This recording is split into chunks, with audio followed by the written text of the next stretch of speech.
Gold loses its luster as investors chase reflation trades. Demand for precious metal falls 10% in first half of the year.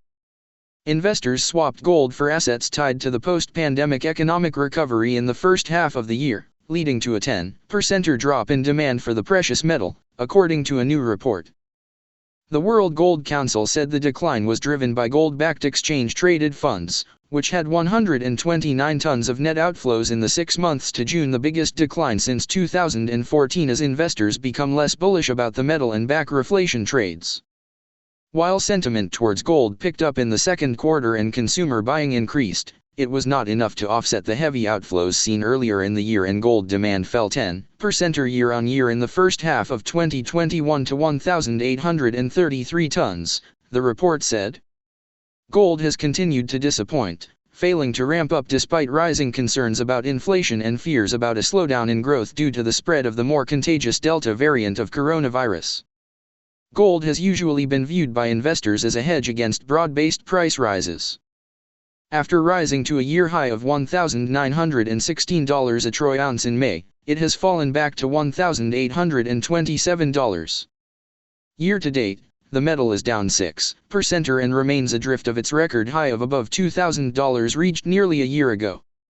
Gold is still lacking the support of ETF investors. They are continuing to wait on the sidelines and are apparently unwilling to buy gold, analysts at Commerzbank wrote in a note. For the gold price to begin making noticeable and lasting gains again, however, it needs this group of investors to buy. Investors are turning to other commodities such as base metals that are tied to economic growth, or other assets such as inflation-linked bonds, or equities to hedge against inflation, Rebecca Patterson, director of investment research at the hedge fund Bridgewater Associates, said in a webinar last week. When you have good growth, even though you have rising inflation, investors might say, "Okay, I want an inflation hedge but want to participate in this improving growth backdrop," she said.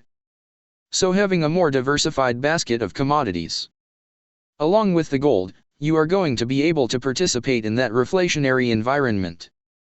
Gold-backed ETFs only had modest inflows of 40.7 tons during the second quarter, said the WGC, as some investors became more concerned about the outlook for growth and inflation.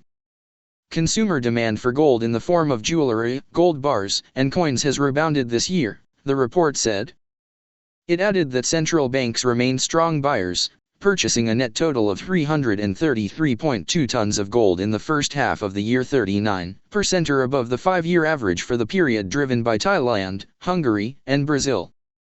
We expect continued improvement in the consumer elements of demand for the rest of the year, said Louise Street, senior markets analyst at the WGC, a market development body for the gold industry.